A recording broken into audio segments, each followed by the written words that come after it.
Hello friends, నమస్తే. So ఈ వీడియోలో మనము జీకేలో జనరల్ నాలెడ్జ్లో పర్యావరణ అంశాలు అనేది ఈ టాపిక్. సో ఇది ఏపీపీఎస్సి, డిఎస్సి, గ్రూప్ 1, గ్రూప్ 2 ఇలాంటి ఎగ్జామ్స్ అన్నిటికీ కూడా యూజ్ అవుతుంది. సో నా ఛానల్ మీకు నచ్చినట్లయితే like, share, comment, compulsory comment కూడా ఇవ్వండి. సో ఛానల్ నేమ్ వచ్చేసి trendy HSP twist. So first question చూద్దాము. భారత అణుశాస్త్ర పితామహుడు ఎవరు? ఆన్సర్ వచ్చేసి డాక్టర్ హెచ్జే బాబా. ప్రస్తుతం భారత అణుశక్తి సంఘం అధ్యక్షుడు ఎవరు?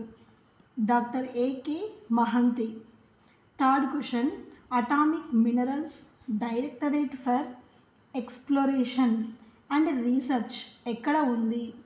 ఆన్సర్ వచ్చేసి హైదరాబాద్.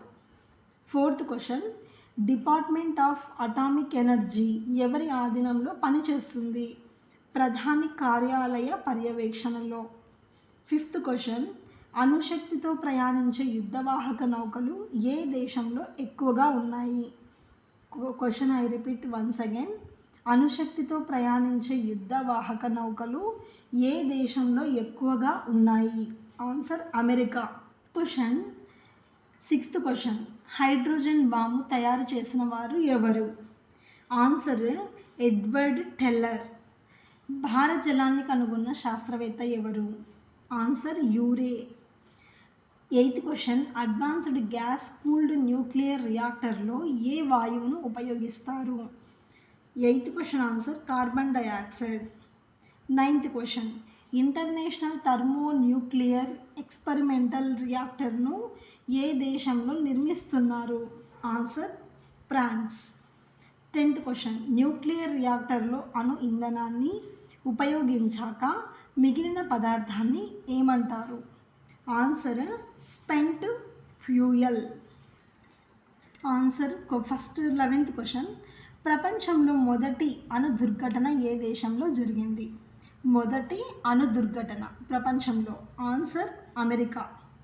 ప్రస్తుతం ప్రపంచంలో అధిక అణు విద్యుత్ రియాక్టర్లు ఉన్న దేశం ఏది? Answer America.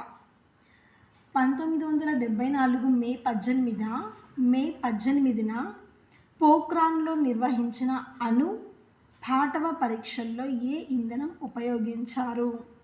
Answer plutonium. Next 14th question, dash ప్రాంతంలో అత్యంత పెద్ద అణు విద్యుత్ దుర్ఘటన ఏది? ఆన్సర్ వచ్చేసి ఫుకుషిమా దైచి అణు దుర్ఘటన. 15th క్వశ్చన్, సహజ